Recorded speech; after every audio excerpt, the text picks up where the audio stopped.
आप देख रहे हैं डर का दुनिया, एक हॉरर पॉडकास्ट का यूट्यूब चैनल जहां पर आपको हर हफ्ते एक हॉरर स्टोरी सुनने को मिलेगी। तो चलिए आज की इस कहानी को शुरू करते हैं। उस रात मैं घर में अकेली थी। ऋषिकेश उस दिन काम के सिलसिले में गुजरात गए थे, इसलिए मैं बोर हो रही थी। करीबन रात के 2 बजे मुझे बाथरूम से एक आवाज आई। इससे डर गई। फिर मैंने सोचा शायद से हवा आई होगी, क्योंकि वैसे भी बारिश का मौसम था। मैं बाथरूम में गई, वहाँ पर नल चालू था। फिर मुझे याद आया कि कल मैंने जो हॉरर मूवी देखी थी उसमें भी यही सेम चीज़ हुई थी। मैंने सोचा शायद से मैं कुछ ओवर थिंक कर रही हूँ, इसलिए मैं चुपचाप बैठ गई। फिर रात के करीबन 2 बजे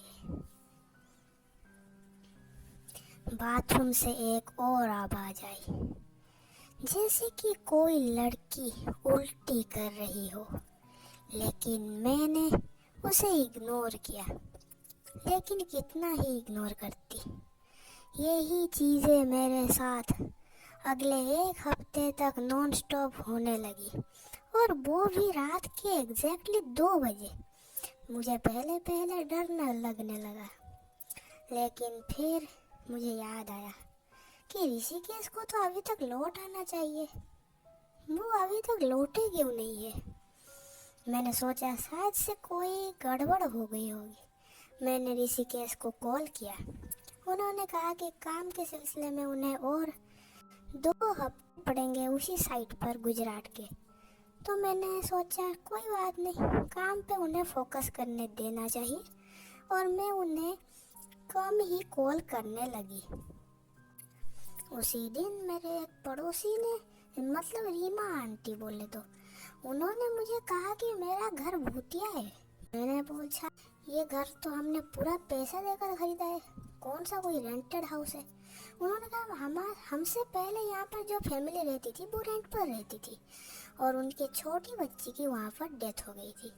मैंने कहा क्या पागलों वाली बातें कर रही है? फिर रीमा आंटी ने कहा कि वो सही पे मजाक कर रही थी। मैंने सोचा रीमा आंटी क्यों मजाक कर रही होगी? फिर उन्होंने कहा नहीं, बस मुझे मजाक करने का मन किया तो। फिर उसी रात ठीक 2 बजे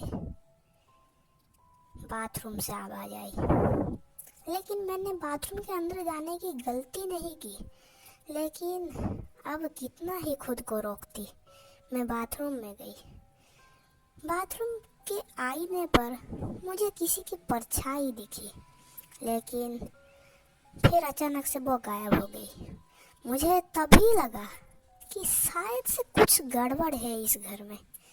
फिर मैंने एक दिन एक तांत्रिक बाबा को बुलाया। उन्होंने कहा कि इस घर में एक औरत की आत्मा है, और वो एक रात रास्ते पर चल रही थी, और तभी एक कार ने आके उसे ठोक डाला, और वो उछल कर एक पार्क में गिरी।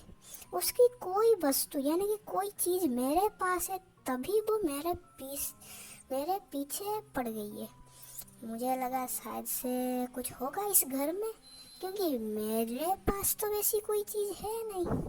तभी मुझे याद आया कि 8 दिन पहले मुझे एक रिंग मिली थी पार्क के पास। मुझे वो बहुत अच्छी लगी, और वैसे भी आसपास उसका कोई मालिक या मालकिन नहीं मिला, इसलिए मैंने उसे पहन लिया था। उसने तुरंत, मतलब उस तांत्रिक बाबा ने तुरंत उस रिंग को निकाला, और फिर उसके ऊपर थोड़ा सा गंगा जल डाला। अचानक से चारों ओर एक ठंडी हवा का झोंका फैल गया। मैं डर गई, लेकिन हार नहीं माना। तांत्रिक बाबा वहीं पर बेहोश पड़ गए। अब डर की सीमा पार हो चुकी थी। मैं तुरंत भगवान के घर में गई और गंगा जल का दूसरा बोतल ले आया।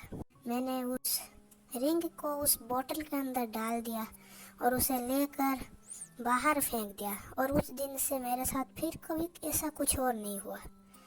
सही में ये कहानी बहुत ही ज़्यादा दिलचस्प तो नहीं होगी और साथ ही साथ उतनी ज़्यादा डरावनी भी नहीं थी, लेकिन जिसके साथ हुआ है सिर्फ वही इसे समझ सकती है। तो दोस्तों, आज हमारे साथ थी मिस मनीषा।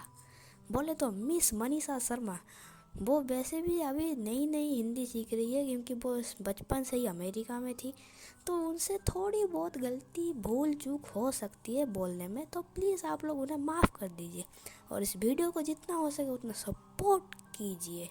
तो आज के इस पॉडकास्ट को हम लोग यहीं पर रखते हैं। तो प्लीज़ चैनल को सब्सक्राइब और वीडियो को लाइक कर दीजिए।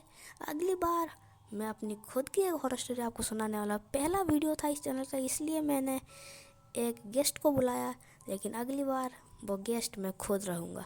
तो प्लीज़ चैनल को सब्सक्राइब और इस वीडियो को लाइक कर दीजिए, ताकि नेक्स्ट वीडियो जल्द ही आपको मिल सके।